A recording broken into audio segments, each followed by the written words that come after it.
नमस्कार दोस्तों। कभी आपने गौर किया है कि एक ही परिस्थिति में दो लोग बिल्कुल अलग फाइनेंशियल डिसीजन क्यों लेते हैं? एक व्यक्ति कहता है पैसा हाथ में होना चाहिए, इन्वेस्टमेंट में रिस्क क्यों लेना? वहीं दूसरा व्यक्ति कहता है अगर पैसा इन्वेस्ट नहीं किया तो भविष्य कैसे बनेगा? एक व्यक्ति हर महीने अपनी कमाई का बड़ा हिस्सा बचाकर रखता है, जबकि दूसरा व्यक्ति उसी पैसे से घर, गाड़ी, घूमने फिरने और अपनी इच्छाओं पर खर्च करता है। बाहर से देखने पर हमें लग सकता है कि इनमें से एक समझदार है और दूसरा गलत। लेकिन द साइकोलॉजी ऑफ मनी हमें यहीं रुककर सोचने के लिए कहती है, क्या सच में कोई गलत है? मान लीजिए दो दोस्त हैं, अजय और विजय। दोनों की उम्र लगभग बराबर है और दोनों की कमाई भी लगभग समान है। अजय को शेयर बाजार से डर लगता है। वो अपना पैसा बैंक में रखना पसंद करता है।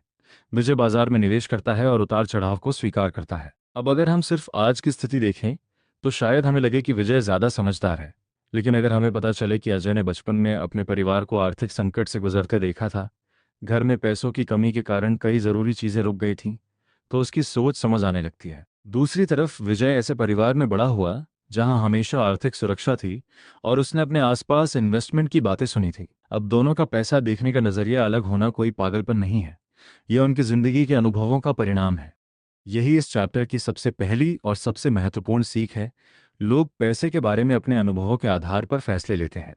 हम अक्सर किसी दूसरे व्यक्ति को देखकर कहते हैं, यह आदमी पैसे को बिल्कुल नहीं समझता, लेकिन हमें यह नहीं पता होता कि उसके पीछे कौन सी कहानी है। हो सकता है उसने गरीबी देखी हो सकता है उसके परिवार ने किसी इन्वेस्टमेंट में बहुत बड़ा नुकसान उठाया हो सकता है उसे बचपन से सिखाया गया हो कि पैसा खर्च करना गलत है।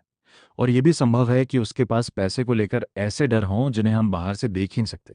सोचिए, जिसने अपने जीवन में कभी आर्थिक संकट नहीं देखा, उसके लिए मार्केट गिरना शायद एक अपॉर्चुनिटी हो सकती है। लेकिन जिसने अपनी जमा पूंजी का बड़ा हिस्सा किसी क्राइसिस में खो दिया हो, उसके लिए वही मार्केट डर का कारण बन सकती है। इसलिए जब हम फाइनेंशियल डिसीजंस को समझने की कोशिश करते हैं, तो सिर्फ नंबर्स देखना काफी नहीं है। हमें इंसान को भी समझना पड़ता है। पैसे के मामले में हमारी सोच, हमारी उम्र, परिवार, समाज, नौकरी, सफलता, असफलता और घटनाओं से बनती है जिन्हें हमने अपनी आंखों से देखा है।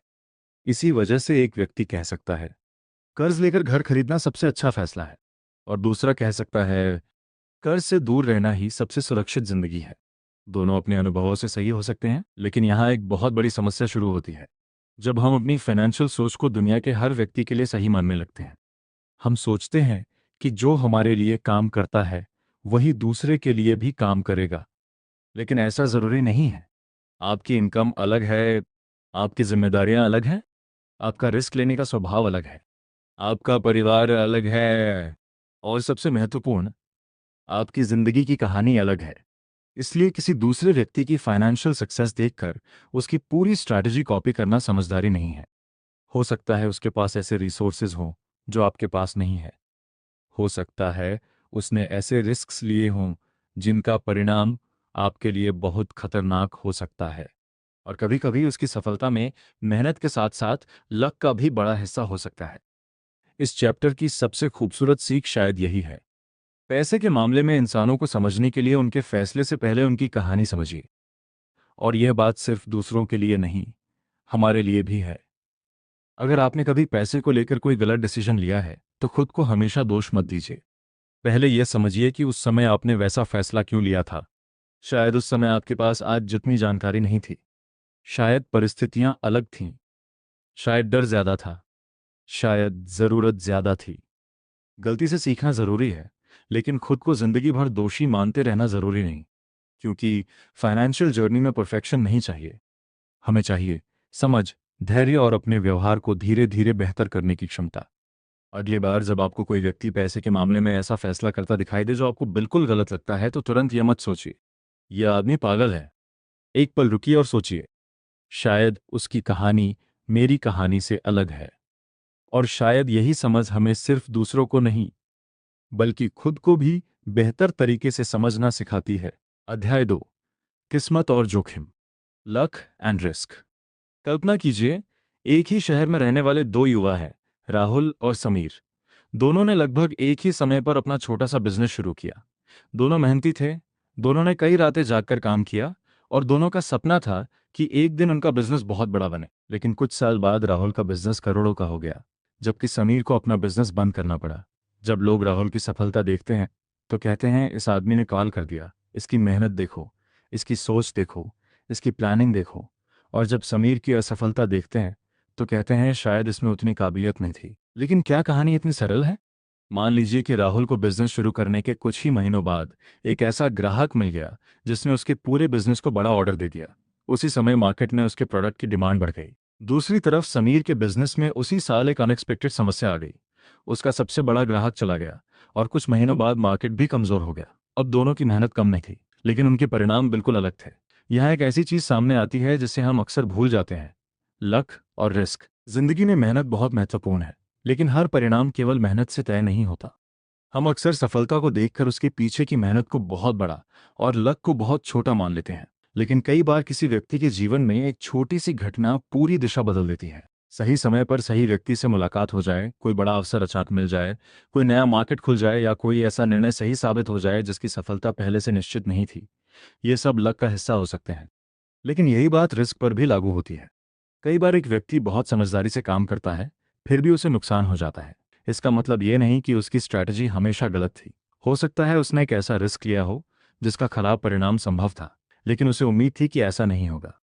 यही वजह है कि हमें सफलता और असफलता दोनों को थोड़ा सावधानी से देखना चाहिए। अगर कोई व्यक्ति बहुत सफल हुआ है तो इसका मतलब ये नहीं कि उसके हर डिसीजन में जीनियस छिपा था। और अगर कोई व्यक्ति असफल हुआ है तो इसका मतलब ये भी नहीं कि उसके हर डिसीजन में गलती थी।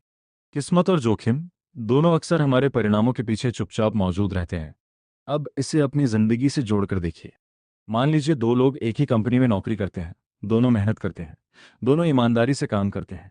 लेकिन एक व्यक्ति को अचानक ऐसी पोजीशन मिल जाती है जहां उसका करियर बहुत तेजी से आगे बढ़ जाता है। दूसरा व्यक्ति उसी समय किसी ऐसी समस्या में फंस जाता है जिसकी वजह से उसकी प्रमोशन रुक जाती है। क्या इसका मतलब पहला व्यक्ति हमेशा बेहतर था? जरूरी नहीं। हो सकता है उसे एक अच्छा मौका मिला हो और दूसरे व्यक्ति के साथ परिस्थितियां खराब रही हों। लेकिन इसका मतलब यह भी नहीं कि मेहनत बेकार है। मेहनत आपकी प्रोबेबिलिटी बढ़ाती है कि आप सफल होंगे, लेकिन वह हर परिणाम की गारंटी नहीं देती।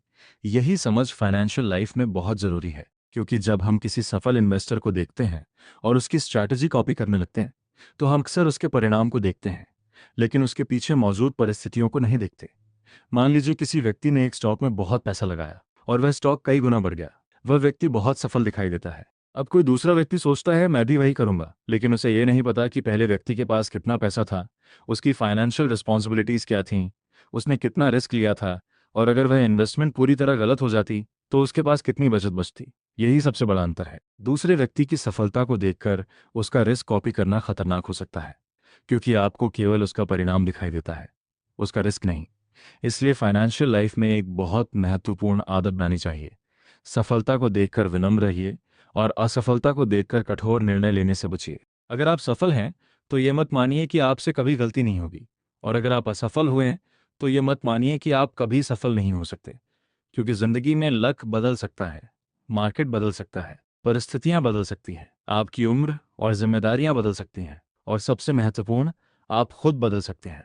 इस चैप्टर का मतलब ये नहीं है कि हम हर सफलता को लक और हर फेलियर को बैड लक कहकर अपनी जिम्मेदारी से बच जाएं, बल्कि सीख ये है कि हमें परिणामों को समझते समय दोनों चीजों को देखना चाहिए, मेहनत और परिस्थितियां। अपनी सफलता में मेहनत का सम्मान कीजिए, लेकिन लक की भूमिका को भी स्वीकार कीजिए।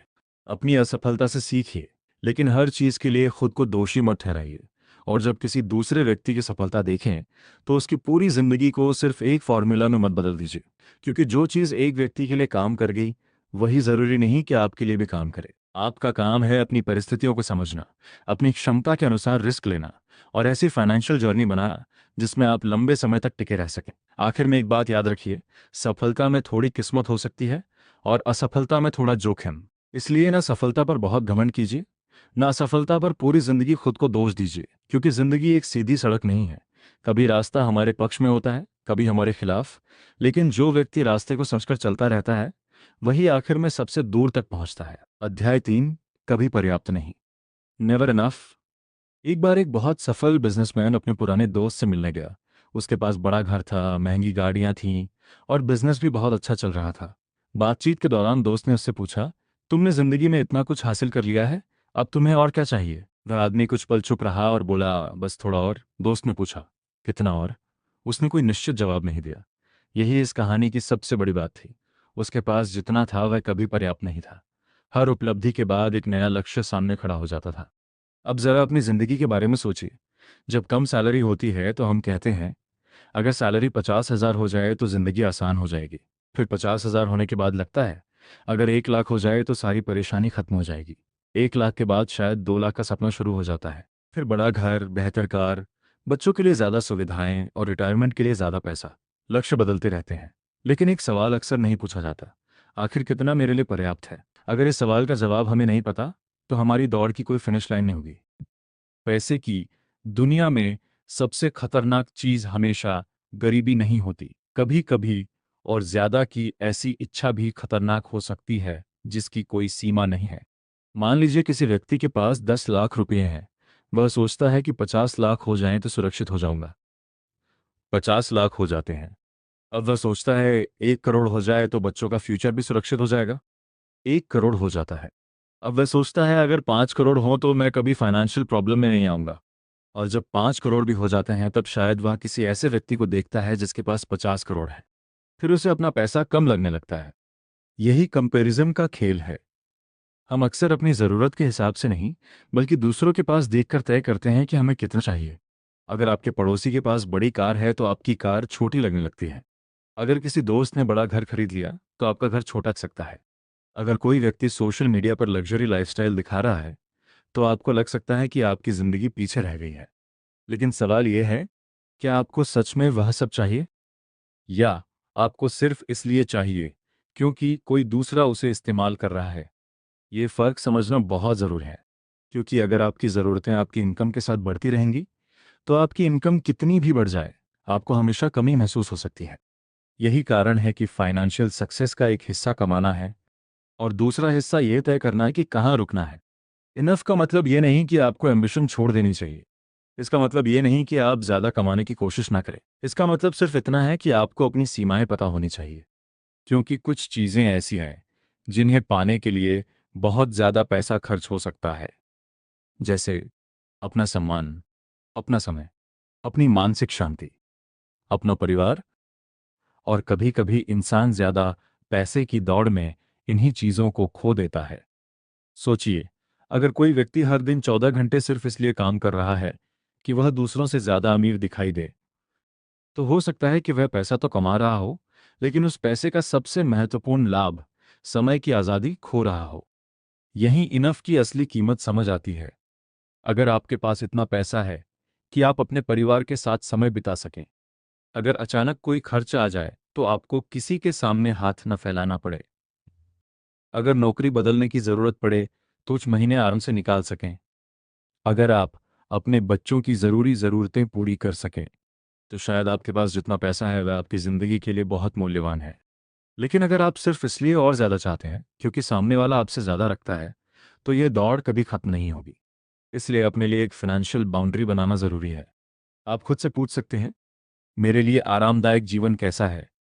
मेरे लिए कितनी सेविंग्स पर्याप्त है? कितना रिस्क लेना मेरे लिए ठीक है? किस चीज़ के लिए मैं अपना समय और स्वास्थ्य सैक्रिफाइस नहीं करना चाहता? इन सवालों के जवाब हर व्यक्ति के लिए अलग होंगे। किसी के 1 करोड़ पर्याप्त हो सकता है, किसी के लिए 5 करोड़, और किसी के लिए इससे कम या ज़्यादा। इसमें कोई एक सही उत्तर नहीं है। सही उत्तर वह है जो आपकी ज़िंदगी, जिम्मेदारियों और भविष्य की ज़रूरतों के साथ मेल खाता हो। एक और महत्वपूर्ण बात है, लालच और एम्बिशन में फ़र्क। एम्बिशन आपको आगे बढ़ने की प्रेरणा दे सकती है, लेकिन लालच आपको उस बिंदु के बाद भी दौड़ाता रह सकता है जहां आपके पास पहले से पर्याप्त है। एम्बिशन कहती है, मैं अपनी ज़िंदगी बेहतर बनाना चाहता हूं। लालच कह सकता है, मेरे पास कितना भी हो, मुझे उससे ज़्यादा चाहिए। और यही फ़र्क कभी कभी पूरी फाइनेंशियल लाइफ बदल देता है। किसी इन्वेस्टमेंट में बहुत ज़्यादा रिटर्न कमाने की कोशिश में ज़रूरत से ज़्यादा रिस्क लेना, एक सफल बिजनेस के बाद भी बिना ज़रूरत विस्तार करते जाना, दूसरों को पीछे छोड़ने के लिए लगातार लाइफस्टाइल बढ़ाना, ये सब उस समय शुरू हो सकते हैं जब इंसान आपको भूल जाता है। इस चैप्टर की सबसे बड़ी सीख यही है, हर फाइनेंशियल जर्नी में एक जगह ऐसी होनी चाहिए जहां आप कह सकें, मेरे लिए इतना काफ़ी है। क्योंकि अगर आपको नहीं पता कि आपको कहाँ रुकना है, तो दुनिया आपको हमेशा बताएगी कि आपको और चाहिए। और शायद ज़िंदगी का सबसे बड़ा फाइनेंशियल अचीवमेंट ये नहीं कि आपने सबसे ज़्यादा पैसा कमाया, बल्कि यह है कि आपने इतना ज़रूर कमाया कि आपकी ज़रूरतें पूरी हों, अपने भविष्य की सुरक्षा हो, और उसके बाद आपको अपने जीवन का हर पल सिर्फ पैसे के पीछे दौड़कर खर्च ना करना पड़े। याद रखिए, जिस इंसान को काफ़ी का मतलब पता है वह कम पैसे में भी अमीर महसूस कर सकता है, और जिसे काफ़ी का मतलब नहीं पता वह बहुत पैसा होने के बाद भी खुद को गरीब समझ सकता है। इसलिए अगली बार जब आप खुद से कहें बस थोड़ा और पैसा मिल जाए फिर मैं खुश रहूंगा, तो एक पल रुककर खुद से पूछिए, क्या मुझे सच में ज़्यादा चाहिए, या मुझे सिर्फ यह तय करना है कि मेरे लिए कितना पर्याप्त है। क्योंकि कई बार फाइनेंशियल फ्रीडम ज़्यादा पैसा कमाने से नहीं, बल्कि यह समझने से शुरू होती है कि हमारे लिए कितना पैसा पर्याप्त है। अध्याय 4, चक्रवृद्धि का जादू। Confounding compounding.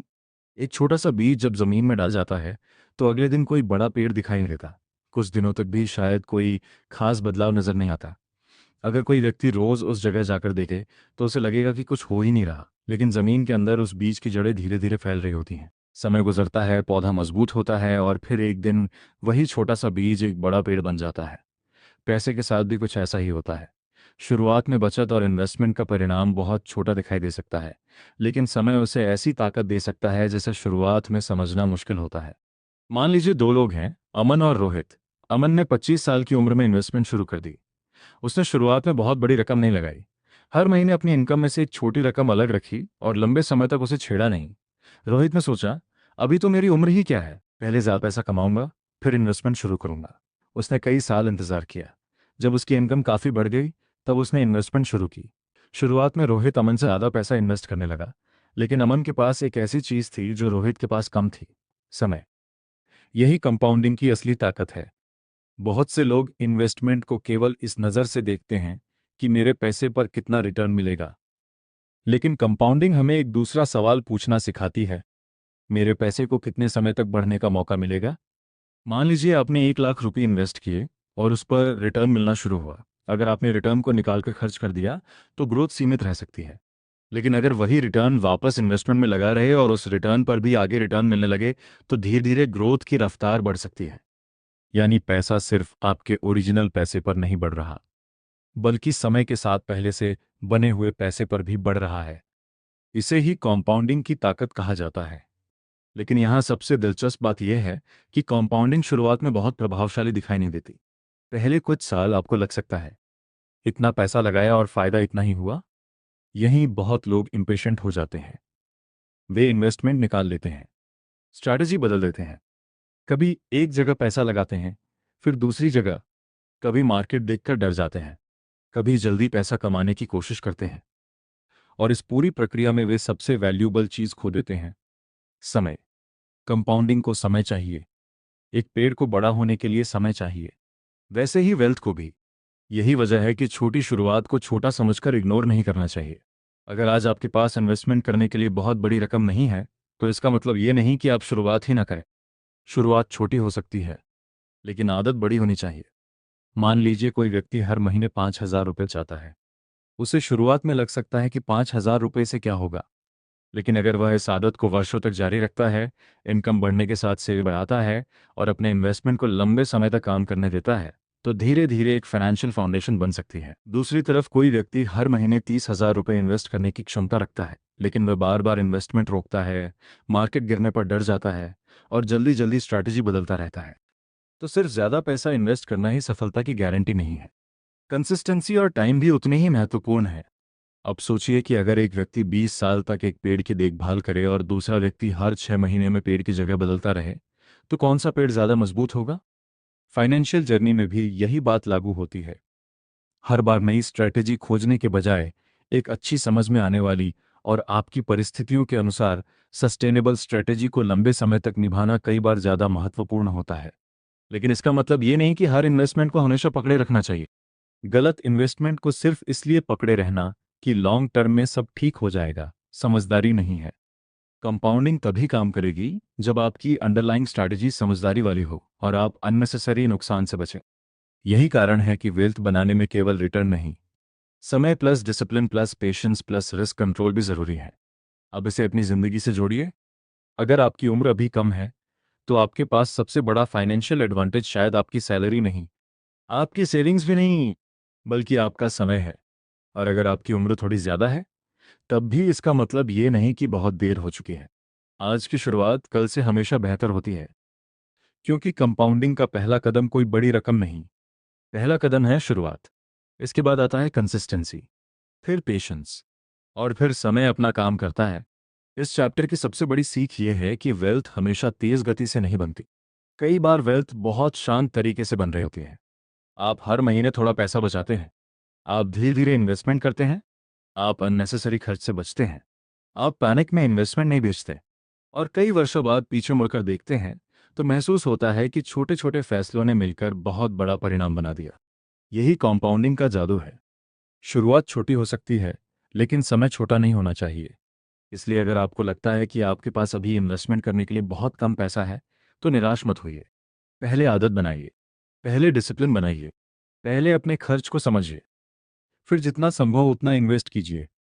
क्योंकि फाइनेंशियल जर्नी में कई बार सबसे बड़ा फायदा उस व्यक्ति को मिलता है जो सबसे ज्यादा तेज नहीं भागता, बल्कि जो सबसे लंबे समय तक दौड़ में बना रहता है।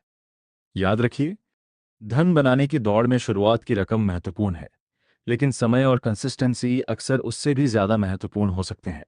आज लगाया गया छोटा बीज शायद कल पेड़ जैसा दिखाई न दे, लेकिन अगर उसे सही जमीन, सही देखभाल और पर्याप्त समय मिल जाए, तो वही बीज एक दिन आपकी फाइनेंशियल लाइफ की सबसे मजबूत छाया बन सकता है। और शायद यही कंपाउंडिंग की सबसे खूबसूरत बात है। यह शोर नहीं करती, बस समय के साथ अपना काम करती रहती है। अध्याय 5, अमीर बनना और अमीर बने रहना। Getting wealthy and staying wealthy. एक शाम निखिल अपने पुराने दोस्त के साथ बैठा था। बातचीत के दौरान दोस्त ने उससे पूछा, तुम्हारा बिजनेस इतना अच्छा चल रहा है, फिर भी तुम अभी तक बहुत सावधानी से क्यों चलते हो? अब तो तुम्हारे पास काफी पैसा है। निखिल मुस्कुराया और बोला, पैसा कमाना मुश्किल है, लेकिन उसे बचाकर रखना उससे भी ज्यादा मुश्किल है। दोस्त को उसकी बात थोड़ी अजीब लगी। उसे लगता था कि एक बार कोई व्यक्ति अमीर बन जाए तो उसकी फाइनेंशियल प्रॉब्लम्स खत्म हो जाती हैं, लेकिन असल जिंदगी में कहानी बिल्कुल अलग होती है। पैसा बनाना एक स्किल है, और उसे लंबे समय तक बनाए रखना दूसरी स्किल। हम अक्सर सफल लोगों की कहानी का सिर्फ पहला हिस्सा देखते हैं। हमें दिखाई देता है कि उन्होंने बिजनेस कैसे बनाया, इन्वेस्टमेंट से पैसा कैसे कमाया, या करियर में कितनी तेजी से आगे बढ़े, लेकिन हम ये कम देखते हैं कि उन्होंने उस वेल्थ को बचाकर कैसे रखा। क्योंकि वेल्थ बनाने के लिए कई बार बोल्ड डिसीजंस की जरूरत पड़ती है, लेकिन वेल्थ बचाने के लिए पेशेंस, डिसिप्लिन और रिस्क से बचने की क्षमता ज्यादा जरूरी होती है। एक व्यक्ति बहुत तेजी से अमीर बन सकता है, लेकिन अगर वह अपनी पूरी फाइनेंशियल सिक्योरिटी को एक ही बड़े रिस्क पर लगा दे, तो उतनी ही तेजी से सब कुछ खो भी सकता है। कल्पना कीजिए दो दोस्तों की, निखिल और करण। दोनों ने अपने अपने बिजनेस शुरू किए। करण बहुत अग्रेसिव था। उसने ज्यादा से ज्यादा पैसा बिजनेस में लगाया। उसने बड़े लोन्स लिए, तेजी से एक्सपेंशन किया और कई बड़े रिस्क लिए। कुछ सालों तक उसकी स्ट्रैटेजी शानदार काम करती रही। उसका बिजनेस तेजी से बढ़ा और उसकी वेल्थ भी कई गुना गई। लोग उसे देखकर कहते थे, करण ने तो कमाल कर दिया। लेकिन निखिल थोड़ा अलग था। वह भी ग्रोथ चाहता था, लेकिन वह हर समय अपने आप से एक सवाल पूछता था, अगर मेरी कैलकुलेशन गलत हो गई तो क्या होगा? इसलिए उसने कुछ पैसा बिजनेस में लगाया, कुछ बचाकर रखा और अपने पर्सनल एक्सपेंसेस को भी कंट्रोल में रखा। फिर एक साल मार्केट में अचानक बड़ी गिरावट आ गई। करण का बिजनेस भारी प्रेशर में आ गया। उसके ऊपर लोन्स थे, एक्सपेंशन के कारण फिक्स्ड एक्सपेंसेस बहुत ज्यादा थे, और क्योंकि उसने लगभग सारी फाइनेंशियल स्ट्रेंथ बिजनेस में लगा दी थी, उसके पास मुश्किल समय से निकलने के लिए ज्यादा कुशन नहीं था। दूसरी तरफ निखिल का बिजनेस भी प्रभावित हुआ। उसकी इनकम कम हुई, लेकिन उसके पास सेविंग्स थी, उसके पास इमरजेंसी फंड था। उसने अननेसेसरी डेट नहीं लिया था, इसलिए वह मुश्किल समय में सर्वाइव कर गया। यही फर्क है, पैसा बनाना और पैसा बचाकर रखना। जब सब कुछ अच्छा चल रहा हो, तब रिस्क लेना आसान लगता है। मार्केट ऊपर जा रहा हो, बिजनेस बढ़ रहा हो, इनकम लगातार बढ़ रही हो, तब हमें लगता है कि ये सब हमेशा चलता रहेगा। लेकिन जिंदगी में कोई भी चीज हमेशा एक जैसी नहीं रहती। मार्केट बदलता है, बिजनेस साइकिल बदलता है, नौकरी बदल सकती है, हेल्थ और फैमिली रिस्पॉन्सिबिलिटीज बदल सकती हैं, और कभी कभी ऐसी घटनाएं सामने आ जाती हैं जिनके बारे में हमने सोचा भी नहीं होता। इसलिए वेल्थ बनाने के साथ साथ सर्वाइवल की योजना बनाना जरूरी है। क्योंकि अगर आप फाइनेंशियल गेम में बने ही नहीं रहे, तो फ्यूचर की कंपाउंडिंग आपके लिए कोई फायदा नहीं देगी। यही कारण है कि फाइनेंशियल सक्सेस में एक बहुत महत्वपूर्ण गुण है, सर्वाइवल। आपको हमेशा सबसे ज्यादा रिटर्न कमाने की जरूरत नहीं है। कई बार आपको सिर्फ इतना करना होता है कि आप ऐसी गलती ना करें जिससे आपकी पूरी फाइनेंशियल जर्नी खत्म हो जाए। मान लीजिए कोई व्यक्ति एक इन्वेस्टमेंट से बहुत बड़ा रिटर्न कमाता है, वह खुश होता है। फिर वह सोचता है, जब मैं एक बार इतना कमा सकता हूं तो अब और बड़ा रिस्क क्यों न लूं। वह अपनी सारी सेविंग्स एक ही जगह लगा देता है। कुछ समय तक सब अच्छा चलता है, लेकिन फिर मार्केट उल्टा चला जाता है और उसकी वेल्थ का बड़ा हिस्सा खत्म हो जाता है। यहां समस्या केवल मार्केट की नहीं थी। समस्या यह थी कि उसने अपनी पूरी जिंदगी को एक ही आउटकम पर निर्भर कर दिया था। फाइनेंशियल प्लानिंग में इसलिए डाइवर्सिफिकेशन, इमरजेंसी सेविंग्स और रीजनेबल रिस्क महत्वपूर्ण होते हैं। यहाँ एक और महत्वपूर्ण बात आती है, मार्जिन ऑफ सेफ्टी। इसका मतलब है कि अपनी जिंदगी को बिल्कुल किनारे पर मत चलाइए। अगर आपकी पूरी सैलरी ईएमआई में चली जाती है तो थोड़ी इनकम कम होते ही समस्या शुरू हो सकती है। अगर आपकी सारी सेविंग्स एक ही इन्वेस्टमेंट में है तो एक खराब घटना बहुत बड़ा नुकसान कर सकती है। अगर आपका मंथली खर्च आपकी इनकम के लगभग बराबर है तो इमरजेंसी आते ही आपको कर्ज लेना पड़ सकता है। लेकिन अगर आपने थोड़ी जगह छोड़ी है, कुछ सेविंग्स अलग रखी हैं, कुछ पैसा लिक्विड रखा है और अपने खर्च को ज़रूरत से ज़्यादा नहीं बढ़ाया, तो मुश्किल समय में आपके पास ब्रीदिंग स्पेस रहती है।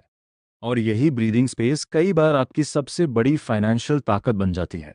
ध्यान दीजिए, वेल्थ को बचाने के लिए हमेशा एक्स्ट्रॉर्डनरी इंटेलिजेंस की ज़रूरत नहीं होती। कई बार ज़रूरत होती है कम गलतियां करने की। आपको हर मार्केट मूवमेंट प्रेडिक्ट करने की ज़रूरत नहीं। आपको हर बार सबसे अच्छा स्टॉक चुनने की ज़रूरत नहीं। आपको हर बिजनेस अपॉर्चुनिटी पकड़ने की ज़रूरत नहीं। कभी कभी सिर्फ इतना काफ़ी है कि आप अपने फाइनेंशियल फ्यूचर को एक ऐसे रिस्क पर डिपेंड ना करें जिसे संभालने की आपकी क्षमता से बाहर हो। यही कारण है कि फाइनेंशियल सक्सेस में ह्यूमिलिटी भी ज़रूरी है। अगर आप आज सफल हैं तो ये मत मानिए कि अब आपको कोई रिस्क नहीं हो सकता। आज की सफलता कल की गारंटी नहीं है। इसी तरह अगर कोई व्यक्ति कई वर्षों से सफल है तो उसका सम्मान कीजिए, उससे सीखिए, लेकिन ये मत मानिए कि उसकी हर चाल आपके लिए भी सही होगी। आपकी परिस्थितियां अलग हैं, आपकी रिस्पॉन्सिबिलिटीज अलग हैं, आपकी रिस्क टेकिंग कैपेसिटी अलग है और आपकी जिंदगी का लक्ष्य भी अलग हो सकता है। अंत में वेल्थ का उद्देश्य सिर्फ बड़ा नंबर देखना नहीं होना चाहिए।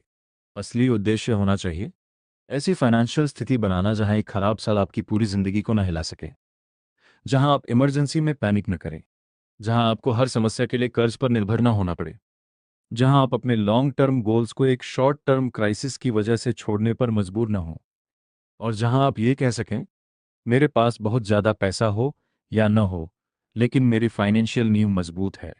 यही वेल्थ को बनाए रखने की असली ताकत है। क्योंकि अमीर बनना आपको अवसर दे सकता है, लेकिन अमीर बने रहना आपको सुरक्षा देता है। और शायद फाइनेंशियल दुनिया का सबसे सुंदर नियम यही है, धीरे बढ़िए लेकिन इतनी मजबूती से कि रास्ते में आने वाला एक झटका आपको वापस शुरुआत पर न ले जाए। क्योंकि आखिर में जीत उसी की नहीं होती जो सबसे तेजी से दौड़ा, जीत अक्सर उसकी होती है जो लंबे समय तक दौड़ में बना रहा। अध्याय 6, अमीरी वह है जो दिखाई नहीं देती। Wealth is what you don't see. एक दिन रवि अपने दोस्त के साथ बाजार में घूम रहा था। सामने से एक चमचमाती हुई नई लग्जरी कार गुजरी। कार देखकर रवि ने कहा, यार इसके मालिक के पास तो बहुत पैसा होगा। दोस्त ने मुस्कुराकर पूछा, तुम्हें कैसे पता? रवि ने कहा, इतनी महंगी कार है, इसका मालिक अमीर ही होगा। दोस्त ने कहा, तुमने कार देखी है लेकिन उसके मालिक का बैंक अकाउंट नहीं देखा। रवि कुछ देर चुप रहा। पहली बार उसे महसूस हुआ कि शायद वह जिस चीज को अमीरी समझ रहा था वह सिर्फ खर्च करने की क्षमता थी। यही हमारी फाइनेंशियल दुनिया की एक बड़ी भूल है। हम वेल्थ को उन चीज़ों से मापते हैं जो दिखाई देती हैं, बड़ा घर, महंगी कार, ब्रांडेड कपड़े, एक्सपेंसिव फ़ोन, विदेश की छुट्टियां और शानदार लाइफस्टाइल। लेकिन असली वेल्थ अक्सर बिल्कुल उल्टी दिशा में छिपी होती है। वह चीज़ों में नहीं बल्कि उन चीज़ों में होती है जिन्हें आपने खरीदने के बावजूद नहीं खरीदा, जो पैसा आपने खर्च करने के बजाय बचा लिया, जो इन्वेस्टमेंट आपने भविष्य के लिए रखा, जो इमरजेंसी फंड आपने अनटच रखा। वही आपकी वास्तविक फाइनेंशियल स्ट्रेंथ हो सकती है। मान लीजिए दो व्यक्ति हैं, आकाश और विवेक। आकाश की मंथली इनकम बहुत अच्छी है, वह हर साल नई कार बदलता है, उसका घर शानदार है, वह महंगे रेस्टोरेंट्स में खाना खाता है और सोशल मीडिया पर अपनी लाइफस्टाइल दिखाता है। जब लोग उसे देखते हैं तो उन्हें लगता है कि आकाश बहुत वेल्दी है। दूसरी तरफ विवेक की इनकम भी ठीक है, लेकिन वह बहुत ज़्यादा दिखावा नहीं करता। उसकी कार साधारण है, उसका फ़ोन कई साल पुराना है, वह हर महीने अपनी इनकम का एक हिस्सा बचाता है और लंबे समय के लिए इन्वेस्ट करता है। वह अपनी लाइफस्टाइल को हर सैलरी इंक्रीज के साथ नहीं बढ़ाता। अगर आप दोनों को सड़क पर देखेंगे तो शायद आकाश ज़्यादा अमीर लगेगा, लेकिन अगर दोनों के बैंक अकाउंट्स, इन्वेस्टमेंट्स और डेट्स की पूरी जानकारी आपके सामने रख दी जाए तो कहानी बदल सकती है। क्योंकि आकाश ने शायद अपनी इनकम का बड़ा हिस्सा खर्च कर दिया है, और विवेक ने शायद अपनी इनकम का एक हिस्सा ऐसी चीज में बदल दिया है जो भविष्य में उसके लिए फाइनेंशियल सिक्योरिटी बन सकती है। यही फर्क है रिच दिखने और वेल्दी होने में। रिच दिखने के लिए आपको पैसा खर्च करना पड़ता है, लेकिन वेल्दी बनने के लिए कई बार आपको पैसा खर्च करने से रोकना पड़ता है। यही बात सुनने में आसान लगती है, लेकिन व्यवहार में बहुत मुश्किल है, क्योंकि समाज हमें लगातार दिखाता है कि सफलता कैसी दिखाई देनी चाहिए। नई कार खरीदो, बड़ा घर लो, महंगा फोन रखो, लग्जरी वेकेशन पर जाओ, ब्रांडेड चीजें इस्तेमाल करो, और धीरे धीरे हम अपनी सफलता को दूसरों की नज़रों से मापना शुरू कर देते हैं। अगर सामने वाला हमसे बेहतर दिखाई दे रहा है तो हमें लगता है कि हम पीछे हैं। यहीं से कंपैरिजन शुरू होता है, और कंपैरिजन अक्सर अननेसेसरी स्पेंडिंग को जन्म देता है। मान लीजिए किसी व्यक्ति की इनकम 70,000 रुपये है। वह आराम से 15,000 रुपये या 20,000 रुपये बचा सकता है, लेकिन उसके दोस्त ने नई कार खरीद ली। अब उसे भी लगता है मेरी पुरानी कार अब अच्छी नहीं लगती। वह लोन लेता है, ईएमआई शुरू होती है। अब उसकी सेविंग कम हो जाती है। कुछ समय बाद दूसरा दोस्त विदेश घूमने चला जाता है। अब उसे लगता है मुझे भी जाना चाहिए। वह क्रेडिट कार्ड या पर्सनल लोन का इस्तेमाल कर सकता है, और धीरे धीरे उसकी इनकम बढ़ने के बावजूद उसकी फाइनेंशियल फ्रीडम कम होती जाती है। यहाँ समस्या कम इनकम की नहीं थी। समस्या यह थी कि वह अपनी जिंदगी को दूसरों के दिखाई देने वाली जिंदगी के अनुसार चला रहा था। असली वेल्थ कई बार बहुत बोरिंग दिखाई देती है। एक बैंक अकाउंट जिसमें इमरजेंसी सेविंग्स रखी हों, एक इन्वेस्टमेंट जो कई वर्षों से धीरे धीरे बढ़ रही हो, एक ऐसा घर जहां अननेसेसरी लग्जरी के बजाय फाइनेंशियल स्टेबिलिटी हो, कम डेट, नियमित सेविंग्स, और सबसे महत्वपूर्ण, ऐसी जिंदगी जिसमें अचानक आने वाली समस्या आपको पूरी तरह न तोड़ सके। इन चीजों की कोई शानदार तस्वीर सोशल मीडिया पर नहीं बनती। आप इमरजेंसी फंड की फोटो डालकर लोगों को इम्प्रेस नहीं कर सकते। आप ये पोस्ट नहीं डालते कि आज मैंने अपनी इनकम का 20% खर्च नहीं किया। लेकिन फाइनेंशियल फ्रीडम के लिए शायद यही चीज़ें ज़्यादा महत्वपूर्ण है, क्योंकि वेल्थ का बड़ा हिस्सा इनविजिबल होता है। जब आप 10 लाख रुपए खर्च करके लग्जरी कार खरीदते हैं तो लोगों को आपकी कार दिखाई देती है, लेकिन जब आप वही 10 लाख रुपए बचाकर इन्वेस्ट करते हैं तो बाहर से कुछ भी दिखाई नहीं देता। लेकिन उस इनविजिबल मनी में भविष्य की पॉसिबिलिटीज छिपी होती हैं। वो पैसा आपको भविष्य में विकल्प दे सकता है, वह आपको किसी इमरजेंसी में मदद कर सकता है, वो रिटायरमेंट के समय काम आ सकता है, वह आपको नौकरी बदलने की फ्रीडम दे सकता है। और यही असली वेल्थ की खूबसूरती है। वेल्थ आपको दिखाने के लिए नहीं, इस्तेमाल करने के लिए होती है। अब एक और महत्वपूर्ण सवाल, अगर वेल्थ दिखाई नहीं देती तो फिर हम कैसे जाने कि हम फाइनेंशियली मजबूत हो रहे हैं? इसके लिए दूसरों को देखने की ज़रूरत नहीं। अपने आप से कुछ सवाल पूछिए। क्या आपकी सेविंग्स पिछले साल से बढ़ी हैं? क्या आपका अननेसेसरी डेट कम हुआ है? क्या आपके पास इमरजेंसी के लिए पैसा है? क्या आपकी इनकम का कुछ हिस्सा फ्यूचर के लिए जा रहा है? क्या आपकी लाइफस्टाइल आपकी इनकम से बहुत आगे तो नहीं निकल गई?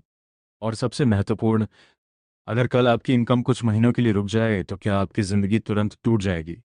अगर इन सवालों के जवाब धीरे धीरे बेहतर हो रहे हैं तो हो सकता है कि आपकी वेल्थ बढ़ रही हो, भले ही बाहर से किसी को कुछ दिखाई न दे।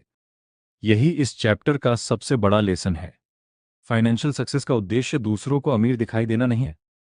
उद्देश्य है कि एक दिन आपको अपने बारे में यह महसूस हो, मेरे पास विकल्प है। मैं गलत नौकरी छोड़ सकता हूँ, मैं इमरजेंसी को संभाल सकता हूँ, मैं अपने बच्चों के भविष्य के लिए तैयार हूँ, मैं रिटायरमेंट के बारे में सोच सकता हूँ, मैं हर छोटी समस्या पर किसी से पैसा उधार लेने के लिए मजबूर नहीं हूँ। और शायद सबसे बड़ी बात, मैं अपने फैसले सिर्फ इसलिए नहीं लेता कि लोग मेरे बारे में क्या सोचेंगे। यही फ्रीडम है। इसलिए अगली बार जब आप किसी महंगी कार, बड़े घर या लग्जरी लाइफस्टाइल को देखें तो सिर्फ इतना सोचिए, काश मेरे पास भी इतना पैसा होता। एक दूसरा सवाल भी पूछिए, अगर मेरे पास पैसा आए तो क्या मैं उसे दिखाने में खर्च करूंगा या अपनी फ्रीडम बनाने में? क्योंकि जो पैसा दूसरों को दिखाने में खर्च हो गया वह आपको भविष्य की आज़ादी नहीं दे सकता, लेकिन जो पैसा आपने समझदारी से बचाया वह आज भले दिखाई न दे, मगर कल आपकी जिंदगी का सबसे मजबूत सहारा बन सकता है। याद रखिए, दिखाई देने वाली चीजें आपकी स्पेंडिंग बताती हैं, दिखाई ना देने वाली सेविंग्स आपकी वेल्थ बताती हैं। और असली अमीरी शायद वही है जिसे दुनिया देख न पाए, लेकिन जब जिंदगी मुश्किल सवाल पूछे तब वही वेल्थ आपके पास खड़ी मिले। अध्याय 7, पैसे का सबसे बड़ा लाभ है स्वतंत्रता। फ्रीडम। सुबह के 7 बजे थे। रोहित की आंख खुली, लेकिन उठने का मन नहीं था। उसे अपनी नौकरी पसंद नहीं थी। ऑफिस में काम बहुत था, बॉस का व्यवहार भी अच्छा नहीं था, और पिछले कई महीनों से उसके मन में एक ही विचार चल रहा था, मुझे यह नौकरी छोड़ देनी चाहिए। लेकिन वह छोड़ नहीं सकता था। हर महीने ईएमआई थी, घर का खर्च था, बच्चों की फीस थी, परिवार की कई जिम्मेदारियां थीं। अगर उसने नौकरी छोड़ दी और कुछ महीनों तक दूसरी नौकरी नहीं मिली तो घर कैसे चलेगा। वह बिस्तर से उठा, तैयार हुआ और फिर उसी नौकरी पर चला गया जिसे वह छोड़ना चाहता था। उसके पास सैलरी थी, लेकिन अपने समय पर उसका पूरा अधिकार नहीं था। अब कल्पना कीजिए एक दूसरे व्यक्ति की। उसकी इनकम रोहित से बहुत ज़्यादा नहीं है, लेकिन उसने कई वर्षों तक अपने खर्च को कंट्रोल किया, सेविंग्स बनाई, और धीरे धीरे ऐसी फाइनेंशियल स्थिति बनाई कि अगर उसे कुछ महीनों तक नौकरी ना मिले तो भी उसका घर चल सकता है। एक दिन उसके सामने भी वही समस्या आती है। उसे अपनी नौकरी पसंद नहीं रही, लेकिन इस बार उसके पास एक विकल्प है। वो तुरंत नौकरी छोड़ने के बजाय आराम से दूसरी अपॉर्चुनिटी खोज सकता है। उसे हर दिन सिर्फ इसलिए काम नहीं करना पड़ता कि अगर सैलरी रुक गई तो अगले महीने घर नहीं चलेगा। यही फर्क पैसा पैदा कर सकता है। पैसा सिर्फ चीजें खरीदने की ताकत नहीं देता, पैसा विकल्प खरीदता है। यही इस चैप्टर की सबसे गहरी सीख है। हम अक्सर सोचते हैं कि पैसा हमें क्या खरीद कर दे सकता है। नई कार, बड़ा घर, महंगा फोन, विदेश यात्रा, लग्जरी लाइफस्टाइल। लेकिन पैसे की सबसे बड़ी ताकत शायद इन चीजों में नहीं है। पैसे की सबसे बड़ी ताकत है अपने समय पर नियंत्रण। सोचिए आपकी जिंदगी में सबसे मूल्यवान चीज क्या है? आपका घर, आपकी कार, आपका फोन? शायद नहीं। सबसे मूल्यवान चीज है आपका समय। क्योंकि पैसा वापस कमाया जा सकता है, लेकिन बीता हुआ समय वापस नहीं आता। और यही कारण है कि फाइनेंशियल फ्रीडम का असली मतलब केवल करोड़पति बनना नहीं है। फाइनेंशियल फ्रीडम का मतलब है कि आपके पास इतने फाइनेंशियल ऑप्शंस हों कि आपका हर निर्णय सिर्फ मजबूरी से न लिया जाए। मान लीजिए किसी व्यक्ति की नौकरी बहुत अच्छी सैलरी देती है, लेकिन वह काम उसे अंदर से खत्म कर रहा है।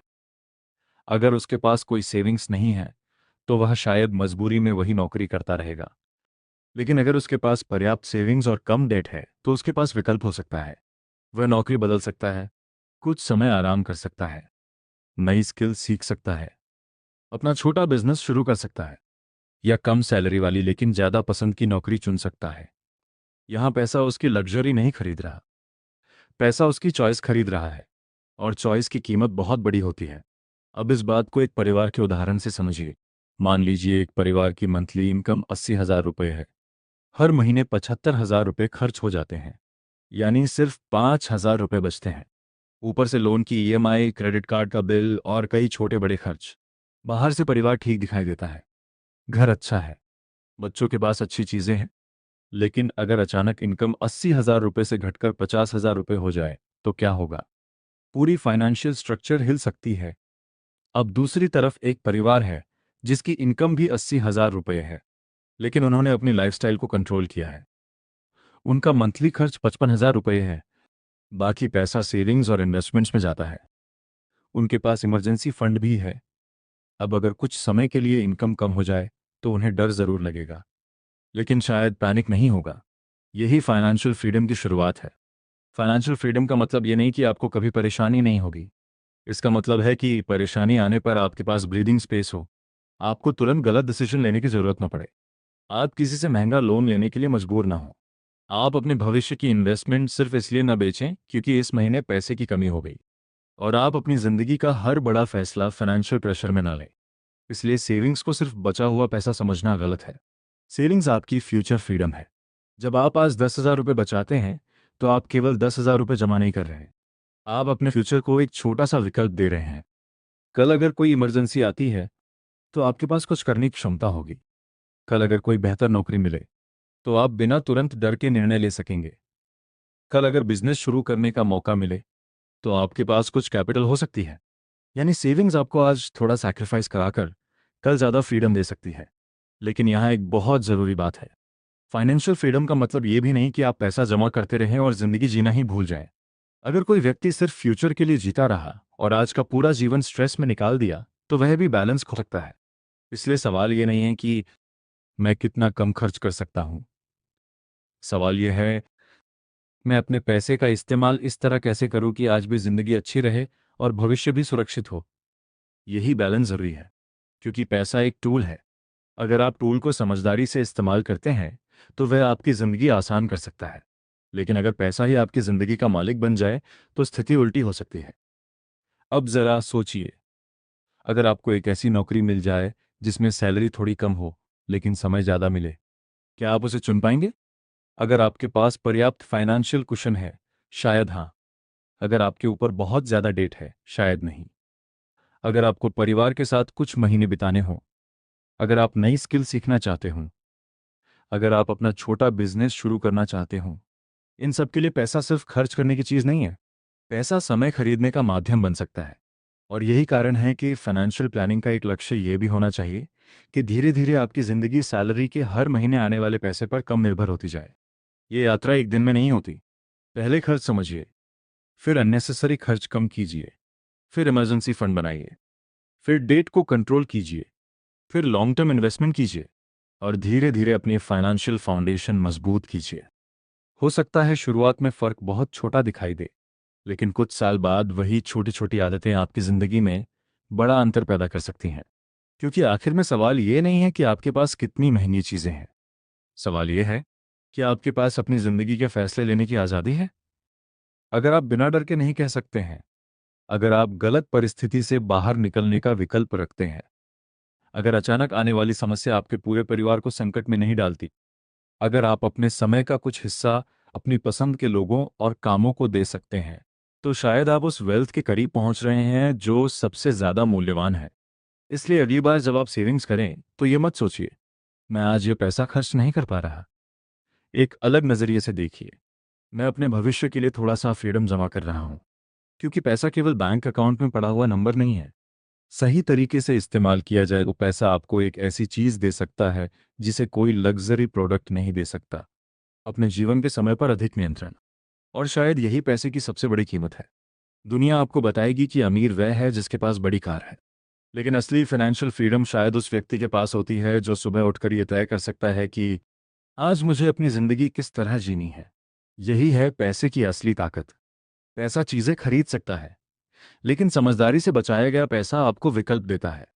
और विकल्प कई बार किसी भी लग्जरी से ज़्यादा मूल्यवान होते हैं। अध्याय 8, इंसान और उसकी कार का भ्रम। Man in the car paradox. एक दिन अर्जुन सड़क पर खड़ा था। तभी उसके सामने एक बेहद महंगी कार आकर रुकी। कार देखकर अर्जुन के मन में तुरंत ख्याल आया, जिसके पास ऐसी कार है वह कितना अमीर होगा। उसने कल्पना की कि उस व्यक्ति के पास कितना बड़ा घर होगा, कितनी संपत्ति होगी और लोग उसे कितना सम्मान देते होंगे। लेकिन कुछ सेकंड बाद कार आगे निकल गई। अर्जुन को उस व्यक्ति के बारे में कुछ भी पता नहीं था। उसे सिर्फ कार दिखाई दी थी। न उसका बैंक बैलेंस, न उसकी सेविंग्स और न ही उसके ऊपर मौजूद कर्ज। फिर भी उसने कुछ सेकंड में उसकी पूरी फाइनेंशियल लाइफ का अनुमान लगा लिया। यही इंसानों की एक दिलचस्प आदत है। हम अक्सर दूसरों की चीज़ों को देखकर उनकी वेल्थ और सफलता का अंदाज़ा लगाने लगते हैं। कोई महंगी कार चलाता है तो हमें लगता है कि वह बहुत अमीर है। कोई बड़ा घर बनाता है तो हमें लगता है कि उसकी ज़िंदगी शानदार है। लेकिन असल में हम केवल उसकी स्पेंडिंग देख रहे होते हैं, उसकी वेल्थ नहीं। मान लीजिए दो लोग हैं, अर्जुन और मनोज।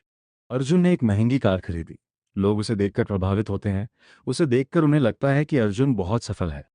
मनोज ने भी उतना ही पैसा कमाया, लेकिन उसने कार खरीदने के बजाय अपना पैसा बचाया और इन्वेस्ट किया। बाहर से देखने पर मनोज साधारण दिखाई देता है। अब सवाल है कौन ज्यादा वेल्दी है?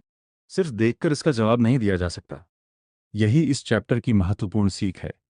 जब हम किसी की लग्जरी देखते हैं तो हमारा ध्यान उस चीज पर चला जाता है। हम सोचते हैं कि हमें भी वैसा ही बनना है, लेकिन वास्तव में अक्सर हमें उस व्यक्ति की कार नहीं चाहिए होती। हमें उस कार से मिलने वाली इज्जत और एडमिरेशन चाहिए होती है। और यही एक खतरनाक फाइनेंशियल ट्रैप बन सकता है।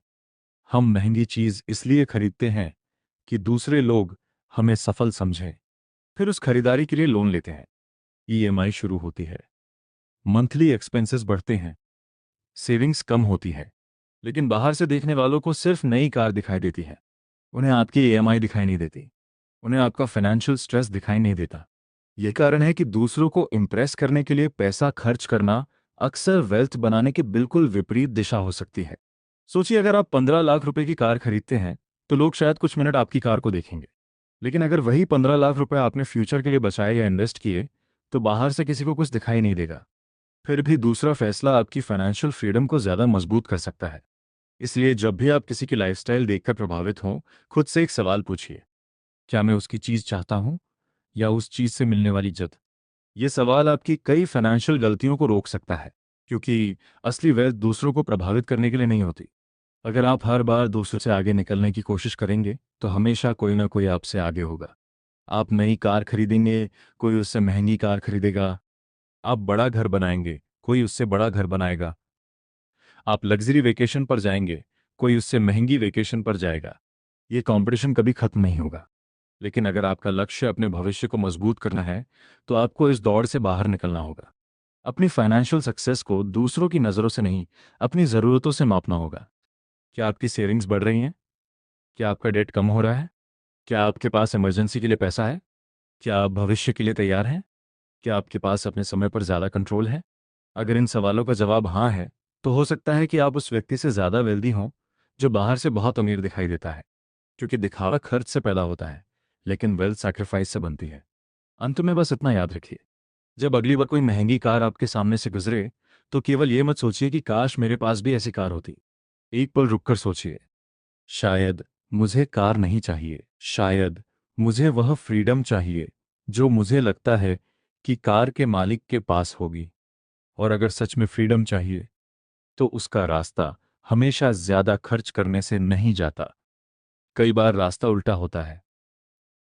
कम दिखावा, कम अननेसेसरी खर्च, ज्यादा बचत, समझदारी से इन्वेस्टमेंट और लंबी अवधि की सोच। क्योंकि आखिर में लोग आपकी चीजें देख सकते हैं, लेकिन आपकी फाइनेंशियल सिक्योरिटी नहीं। और यही वजह है कि असली वेल्थ अक्सर सबसे कम दिखाई देती है। अध्याय 9। धन वह है जो आप खर्च नहीं करते। Wealth is what you don't see.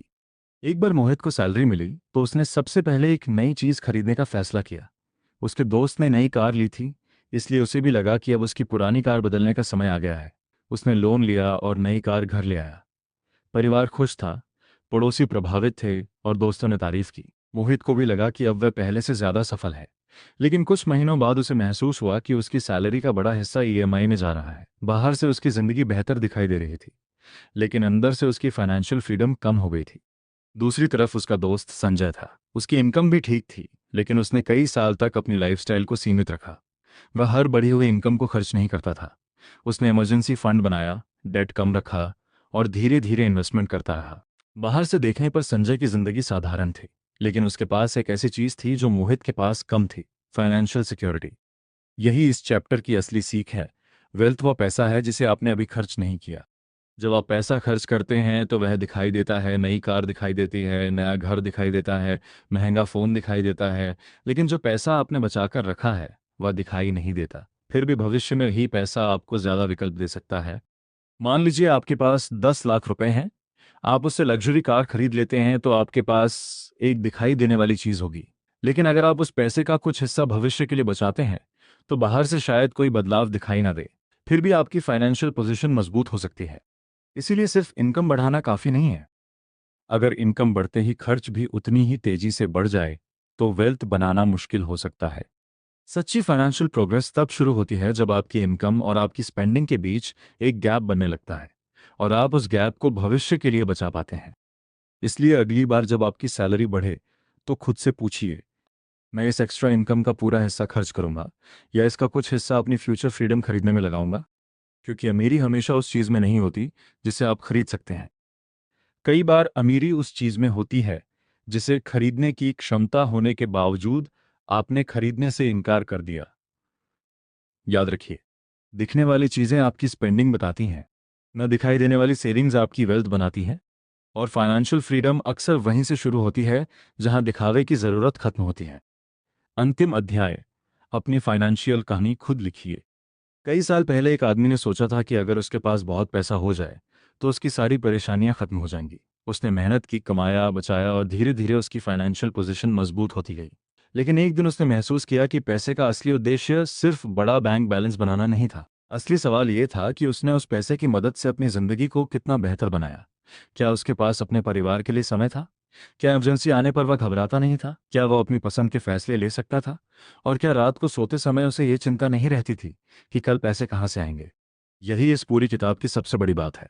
पैसा केवल नंबर्स का खेल नहीं है, यह हमारे व्यवहार, हमारी भावनाओं और हमारे फैसलों की कहानी है। कोई व्यक्ति बहुत इंटेलिजेंट होकर भी फाइनेंशियल मिस्टेक्स कर सकता है, और कोई सामान्य इनकम वाला व्यक्ति डिसिप्लिन और पेशेंस की मदद से धीरे धीरे मजबूत फाइनेंशियल लाइफ बना सकता है। इसलिए ज़रूरी ये नहीं कि आप हर इन्वेस्टमेंट का परफेक्ट डिसीजन लें। ज़रूरी ये है कि आप ऐसा फाइनेंशियल बिहेवियर अपनाएं जिसे आप लंबे समय तक निभा सकें। हमने इस यात्रा में देखा कि हर व्यक्ति पैसे को अपने अनुभवों के आधार पर देखता है। किसी के पैसा सिक्योरिटी है, किसी के लिए फ्रीडम और किसी के लिए सफलता का सिंबल। हमने ये भी समझा कि लक और रिस्क हमारे परिणामों में भूमिका निभाते हैं। इसलिए सफलता पर घमंड और असफलता पर खुद को पूरी तरह दोष देना दोनों गलत हो सकते हैं। हमने ये भी जान कि कितना पर्याप्त है, यह तय करना कितना ज़रूरी है, क्योंकि अगर पर्याप्त की कोई सीमा नहीं होगी तो ज़्यादा पैसा होने के बाद भी इंसान खुद को गरीब महसूस कर सकता है। फिर हमने कॉम्पाउंडिंग की ताकत को समझा, छोटी शुरुआत, लंबे समय और पेशेंस का मिलाजुला परिणाम। वेल्थ अक्सर रातों रात नहीं बनती, वो छोटी छोटी फाइनेंशियल आदतों से धीरे धीरे बनती है। हमने ये भी सीखा कि अमीर बनना और अमीर बने रहना अलग बातें हैं। पैसा कमाने के साथ सर्वाइवल ज़रूरी है। इमरजेंसी फंड, कम अननेसेसरी डेट, रीजनेबल रिस्क और फाइनेंशियल कुशन आपको मुश्किल समय में टिके रहने में मदद कर सकते हैं। और शायद सबसे महत्वपूर्ण बात, वेल्थ वह नहीं है जो दुनिया आपको देखकर समझती है। महंगी कार, बड़ा घर और लग्जरी लाइफस्टाइल आपकी स्पेंडिंग दिखा सकते हैं, लेकिन आपकी असली वेल्थ शायद उस पैसे में छिपी है जिसे आपने खर्च नहीं किया। अब सवाल है, इन सारी बातों को अपनी जिंदगी में कैसे उतारा जाए। शुरुआत बहुत बड़ी नहीं होनी चाहिए।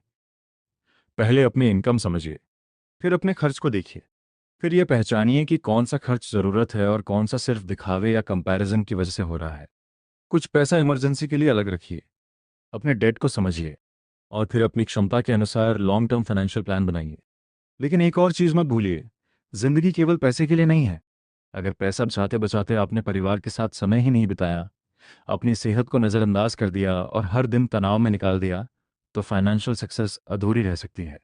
पैसा आपकी ज़िंदगी का मालिक नहीं होना चाहिए, उसे आपकी ज़िंदगी को बेहतर बनाने वाला टूल बनाइए। ऐसा पैसा जो आपको मजबूरी से विकल्प की तरफ ले जाए, ऐसा पैसा जो आपको इमरजेंसी में संभाल सके, ऐसा पैसा जो आपके बच्चों के भविष्य में मदद करे, ऐसा पैसा जो रिटायरमेंट के समय सम्मान और सुरक्षा दे, और ऐसा पैसा जो एक दिन आपको यह कहने की ताकत दे, अब मैं अपना समय अपनी पसंद के अनुसार इस्तेमाल कर सकता हूँ। शायद यही इस पूरी कहानी का सबसे सुंदर अंत है। फाइनेंशियल फ्रीडम का मतलब ये नहीं कि आपके पास दुनिया का सबसे बड़ा बैंक बैलेंस हो। फाइनेंशियल फ्रीडम का मतलब है कि आपकी ज़िंदगी हर समय पैसों के डर से संचालित ना हो।